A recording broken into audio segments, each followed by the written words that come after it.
지난 10월 초였습니다. 태풍 미탁이 한반도 동부 해안을 휩쓸고 지나갔죠. 삼척과 동해 강릉에서는 안타깝게도 2명이 목숨을 잃었고요.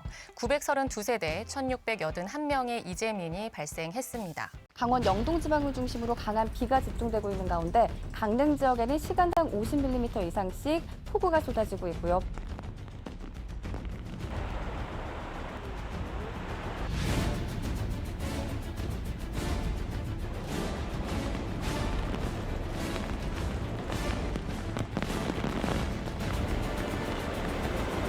그래 이렇게 좀 그냥 물이 이렇게 차고 이렇게 좀 왜 들어오고 그러는지. 당시 저희 MBC 강원 영동에서도 긴급 재난 방송을 편성했습니다. 텔레비전에서는 자막을 통해 또 라디오와 유튜브 채널을 통해서는 영상과 함께 실시간 상황을 보다 상세히 우리 시민들께 알려드렸고 또 피해를 최소화할 수 있도록 노력을 했습니다. 자, 그렇다면 지역 방송의 이런 재난 방송에 대해서 시청자분들께서는 어떻게 생각하셨을까요?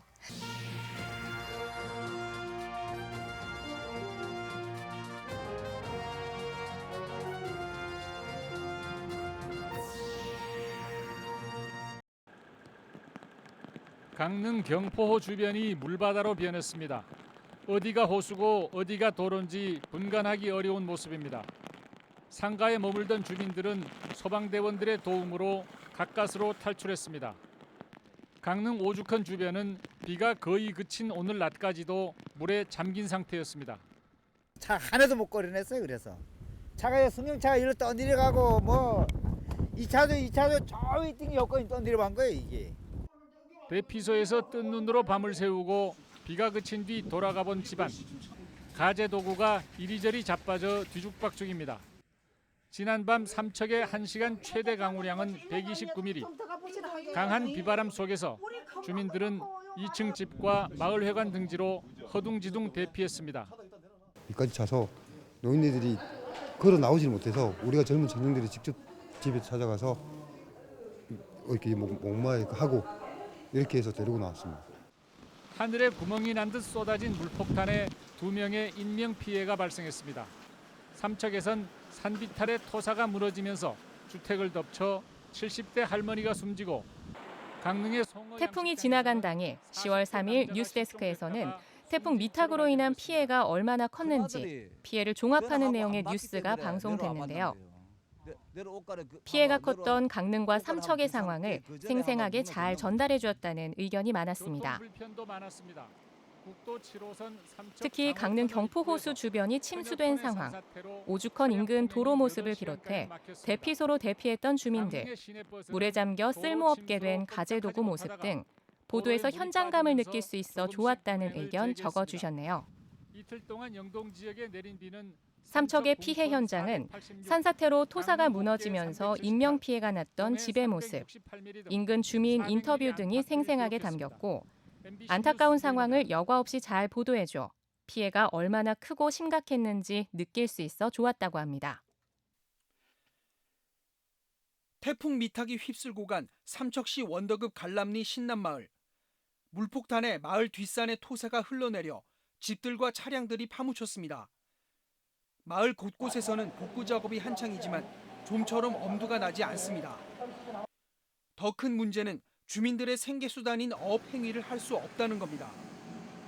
떠밀려온 토사가 항구를 덮쳐버려 어선들이 움직일 수 없기 때문입니다.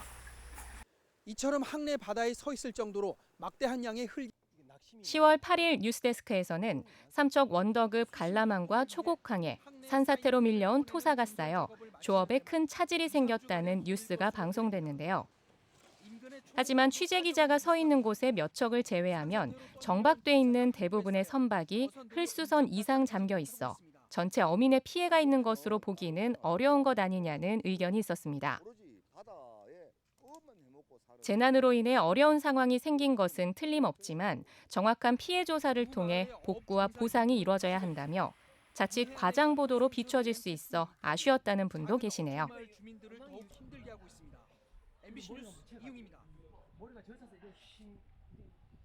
향후 여러 절차들을 응급복구는 응급복구대로 하시면서 제도적인 지원 저는 태풍 미탁의 피해와 복구에 관한 내용은 뉴스뿐 아니라 편성 프로그램에서도 자세하게 다뤘는데요. 특히 매거진 프로그램인 생방송 강원 365에선 피해 현장을 찾아 복구가 어떻게 이루어지고 있는지 살펴보는 코너도 있었습니다. 8채 모두 매몰이 됐습니다. 지금 중장비를 동원해서 복구 작업을 한창 진행하고 있습니다만 오늘 또 비가 많이 와가지고 이게 작업이 좀 제대로 진행이 될지 좀 걱정이네요. 복사가 이렇게 차니까 집이 뺑 돌아가면서 묻어나오니까 들어가지를 못해 집 안으로.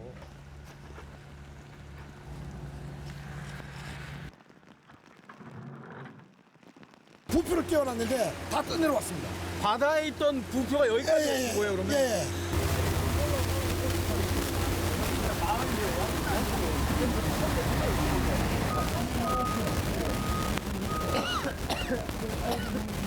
빨리 긴급 복구 대책을 세우도록 여러 가지 의견을 모아놓고 현장에서 또 필요한 예산들은 없는지, 필요한 인력은 없는지 여러 가지를 이제 조사해서 다시 도에서도 예산을 편성하고 또 중앙정부에도 보고해서 예산을 편성해서 빠른 속도로 복구를 하기 위해서 이렇게 왔습니다.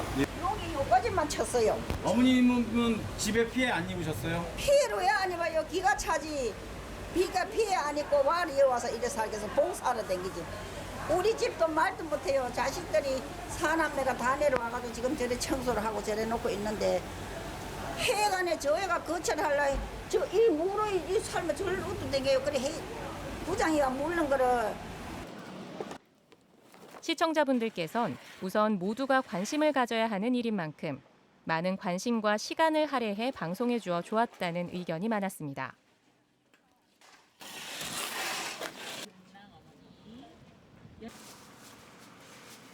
태풍으로 인해서 부대는 피해 없습니까? 저희 부대도 피해가 없는 건 아니지만 그 부대 피해보다 밖에서 겪고 계신 이제 다른 주민들의 피해가 더 크고 그게 더 급하다고 생각했기 때문에 저희가 한 걸음 달려서 나왔습니다. 어떤 작업들을 좀 도와주셨습니까? 안에 특히 가장 큰 피해를 입은 삼척 지역을 리포터가 직접 찾았는데요. 빠르게 복구 작업을 해야 하지만 비가 계속 내리고 있어 보는 내내 안타까운 심정이었다며 뉴스뿐 아니라 강원 365에서도 이렇게 관심을 가져줘 고맙다는 의견 적어주셨습니다. 그러면서 향후 복구 과정도 함께하길 바란다는 글도 적어주셨네요.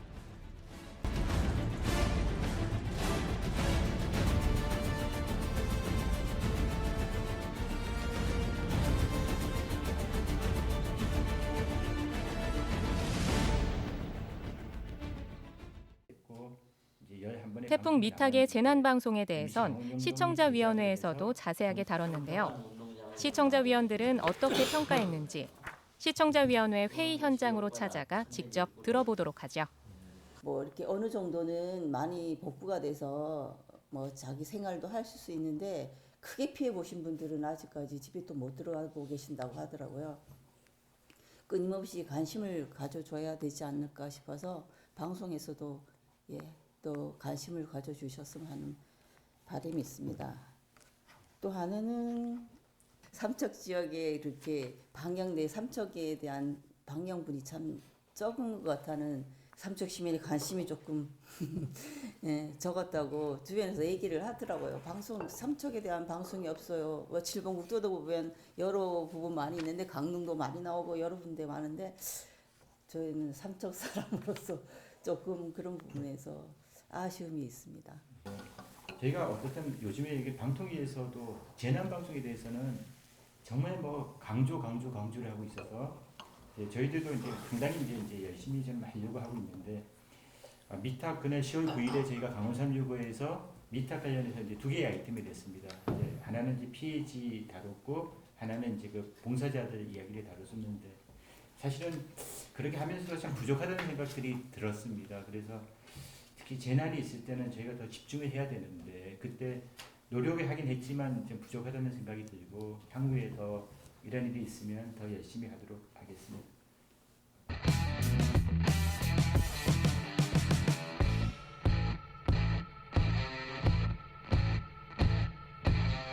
시청자들은 MBC 강원 영동의 뉴스와 보이는 라디오 재난방송을 어떻게 봤는지 대학생 미디어 평가단의 의견 직접 들어보겠습니다.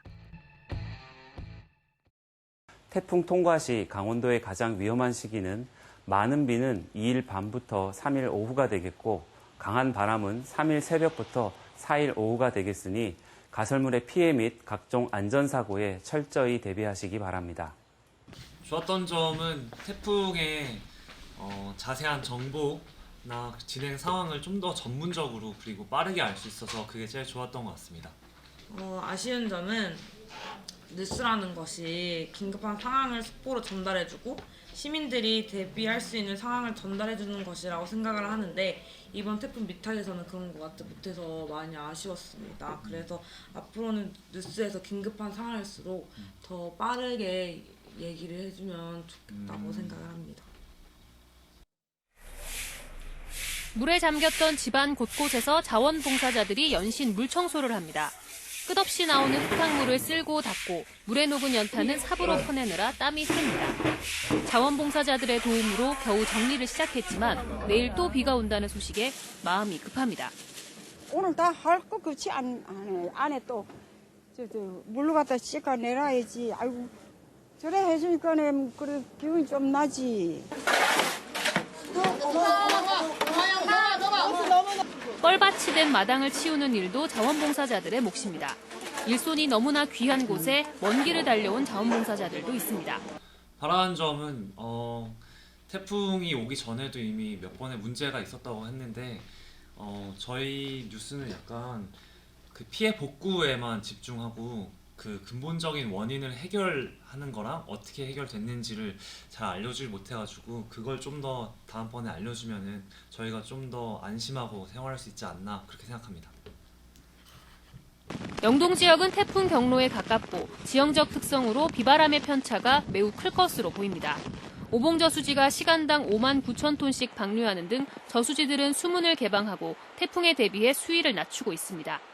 설악산 등 국립공원 고지대 탐방로는 안전사고 예방을 위해 입산이 통제됐고 기상청은 많은 비로 인한 산사태와 저지대 침수, 강풍에 따른 농작물 쓰러짐 등의 피해가 우려된다며 대비를 당부했습니다. MBC 뉴스 박은지입니다. 일단 좋았던 점은 그 리포터가 가장 긴박하게 설명하면서 그 상황의 현장성의 디테일함을 알 수 있어서 가장 좋았던 것 같습니다. 아쉬웠던 점은 제가 이제 대학생이다 보니까 주로 SNS를 활동을 많이 하는데 그 뉴스 자체도 소통할 수 있는 SNS 활성화가 좀 더 많이 개선됐으면 하는 바람이 있습니다. 네, 먼저 지금 태풍이 세력이 어느 정도인지 설명을 좀 부탁드리겠습니다. 첫 번째로 기상청 연결해서 조금 이야기를 들어보려고 합니다. 지금 아직까지도 비와 바람이 계속되고 있는 상황인데요. 앞으로도 비가 더 내릴 거죠? 예. 태풍 미탁이 큰 비를 몰고 와 뿌리던 당시 MBC 강원 영동에선 뉴미디어를 통해 보이는 라디오 재난 방송도 시행했습니다. 강원 영동 지역은 오늘 밤까지 20에서 60mm의 비가 더 내릴 것으로 예상합니다. 좋았던 점은 우선 이제 제가 집에 라디오가 없는데 이 유튜브라는 걸 통해서 이렇게 보이는 라디오로 진행하니까 영상을 보지 않아도 라디오처럼 들을 수 있어서 그런 점이 너무 좋았고 이제 라디오가 없으면 이게 솔직히 말해서 찾아서 듣기가 힘든데 유튜브 같은 경우는 접근성도 좋게 잘 바로바로 들을 수 있어가지고 되게 손쉽게 들었던 것 같아서 그 점은 되게 좋았던 것 같아요. 그리고 이제 이 라디오가 솔직히 말해서 이렇게 솔직히 재밌는 건 아닌데 이 영상 보이는 라디오랑 같이 진행을 하니까 약간 TV 프로그램을 보는 것 같아가지고 이렇게 집중을 잘 할 수 있었던 것 같고 그 말로만 하는 게 아니라 이렇게 뭐 전화 연결도 하시고 그런 걸 보면서 굉장히 유익한 영상이 되었던 것 같아요.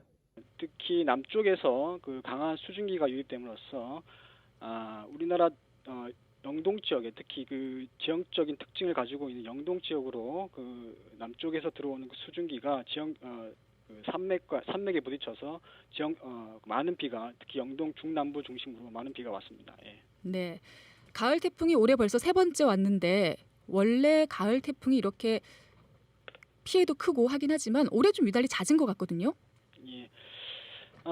올해 우리나라에 영향을 준 태풍은 7개로 평년보다 많았는데요. 태풍은 북태평양 고기압의 가장자리를 따라 이동하는데 북태평양 고기압의 확장과 그 수축 정도에 따라서 태풍의 이동 경로가 결정이 됩니다.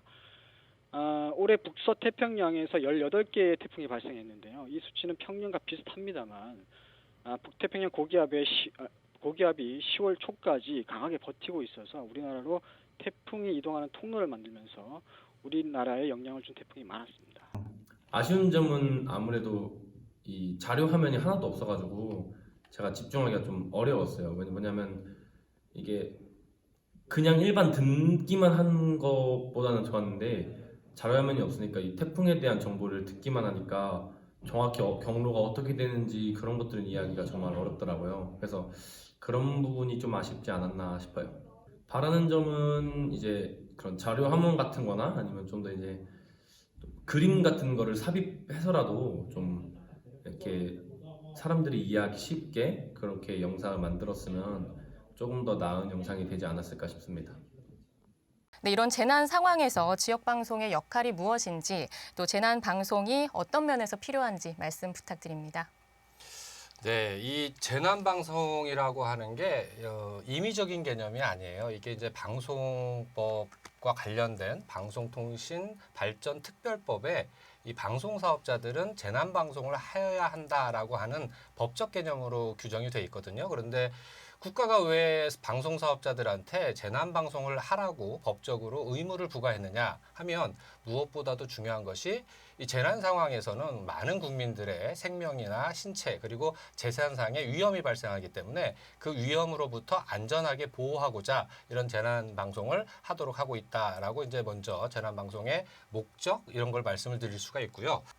그렇다면 텔레비전이나 라디오 같은 어떤 전통 매체를 통해서는 그간에 이런 재난 방송이 늘 있어 왔잖아요. 또 요즘 이제 시대가 또 유튜브 채널이나 뉴미디어 영상들을 또 많이 볼 수 있는 상황이 됐습니다. 이런 걸 통한 재난 방송에 대해서는 어떻게 생각하시는지요? 이거는 좀 심각한 중요한 또 논쟁거리가 될 수 있는 질문이라고 생각을 하는데요. 물론 이제 재난 상황에서 많은 정보를 줘서 해당 지역에 있는 분들한테 안전하게 행동하라라고 하는 것을 여러 수단을 통해서 전파하는 것은 누구도 부인할 수 없는 꼭 필요한 사항이다 이렇게 말씀을 드릴 수가 있어요.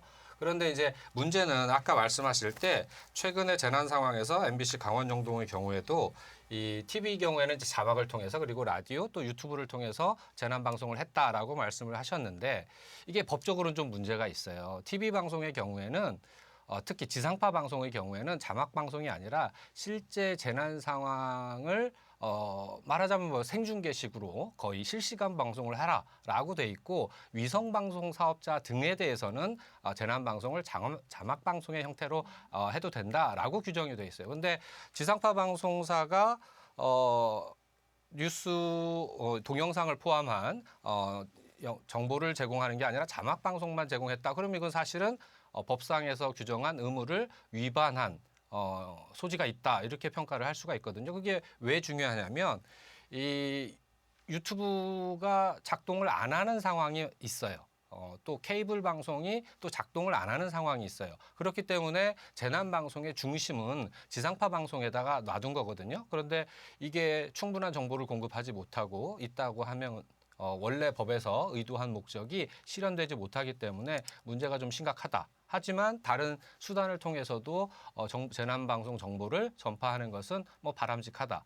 그러니까 결론적으로 말씀드리면 두 가지가 잘 조화롭게 원래 해야 될 거는 다 하고 보완적 기능으로서 유튜브 등의 새로운 뉴미디어를 활용한 것은 뭐 그대로 수용할 수 있다. 이렇게 생각이 되는 거죠. 만약에 이동 중이다라고 하면 우리는 지상파 방송사 입장에서 생각을 하면요. 이거는 라디오에 초점을 맞춰야 된다라고 생각을 하는 거죠.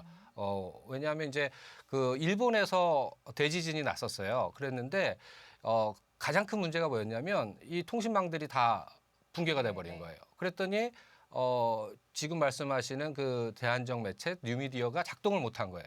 결국에는 그 당시에 뭐가 가장 영향력 있는 정보 제공 역할을 수행했느냐라고 하면 역시 라디오였다라는 거죠. 그래서 우리가 뉴미디어라고 해서 초점을 자꾸 뉴미디어에 맞춰다 가 보면 이 라디오라고 하는 매체를 이용한 기능을 수행할 수 있는 걸 간과할 수가 있다. 그래서 저는 솔직히 말씀드리면 뉴미디어에다 방점을 찍기보다는 기존의 이동이라고 하면 라디오에다 초점을 맞춰서 이 재난방송과 관련된 시스템을 구축해 나가고 준비하는 것이 더 바람직하고 특히 그것이 이제 지상파 방송 사업자의 경우라면 더더욱 그래야 된다라고 생각을 하는 거죠. 네, 그렇다면 교수님, 이 지역사 같은 경우는 편성권이 사실 저희에게 없단 말이에요. 네, 서울 본사에 있기 때문에 어떤 재난 상황이 발생했을 때 이걸 유동적으로 활용할 수 있는 방안이 조금 필요할 것 같은데 어떻게 생각하시나요? 네, 맞아요. 그런데 이 재난 방송은요, 편성의 문제에서 이제 가장 심각한 문제가 하나가 방송법상의 편성 비율이라는 조항이 있어요. 이 편성 비율을 지키지 못하면 제재를 받게 되고 나중에 방송 사업자들이 재허가를 받을 때 감점 요인으로 들어가게 돼요. 재미있는 것은 재난 방송의 경우에는 편성 비율에 들어가지가 않아요. 현행법상에서도. 그러면 문제의 원인은 다른 데 있는 건데 그게 뭐냐 하고 이제 원인을 제가 좀 분석을 해봤더니 첫 번째 이유는 금방 말씀하신 것처럼 이 편성에 관한 대부분의 권한을 중앙에서 잡고 있다는 거죠. 이른바 키스테이션에서 잡고 있는 거죠. 그러다 보니까 국지적 재난 상황에서 해당 지역에 있는 지상파 방송사가 편성을 변경하려고 할 때 그거를 승인하는 절차를 받는데 시간이 많이 소요되기 때문에 신속한 대응이 어렵다라는 문제가 하나가 있어요. 그래서 그 부분은 국지적 재난 상황이 발생을 하면 그 문제에 신속 대처할 수 있도록 편성의 권한을 일부 각 지역사들에게 양도해주는, 위임해주는 뭐 이런 정도의 조치는 반드시 필요하다라고 저도 같이 생각을 하고 있고요. 그럼 네. 그 부분에 대해서는 지금 네. 혹시 논의가 되고 있나요? 그 부분에 대한 논의는 아직 들어본 적이 없습니다. 아쉽게도. 예. 그리고 두 번째 문제가 있는데요. 그거는 이제 편성의 문제가 아니라 사실은 이거는 어떻게 보면 뭐 치부일 수도 있고 뭐 이면에 드러나지 않는 부분일 수 있는데 그건 바로 뭐냐면 이 방송 프로그램이 일단 편성이 되면 거기에 지상파 방송사업자들의 주요 수입원인 광고가 다 거기에 붙어 있습니다. 근데 이게 전국에 얼만큼 방송되느냐에 따라서 수입액이 달라지는 거예요. 그러니까 국지적 재난 방송 상황에서 서울에서는 야 우리는 잘 모르는 상황인데 우리가 이거를 니네들의 편성을 변경해주면 원래 광고주하고 계약했던 수입의 변동이 생긴다. 그러니까 쉽게 용인하지 못하는 그런 안타까운 점도 있습니다. 그래서 그 부분도 이 문제를 고려할 때 함께 고려가 돼야 국지적 재난방송에서 지역 방송사들이 특히 지역 지상파 방송사들이 지역 주민들에게 이 안전과 관련된 제대로 된 정보를 신속하게 받을 수도 있고 또 그래야 주민들의 생명 이런 것들에 대한 피해를 최소화시킬 수 있지 않을까 이렇게 생각이 됩니다. 이번 저희 재난방송에 대해서는 시청자 위원으로서 어떻게 평가를 하시는지도 좀 궁금합니다.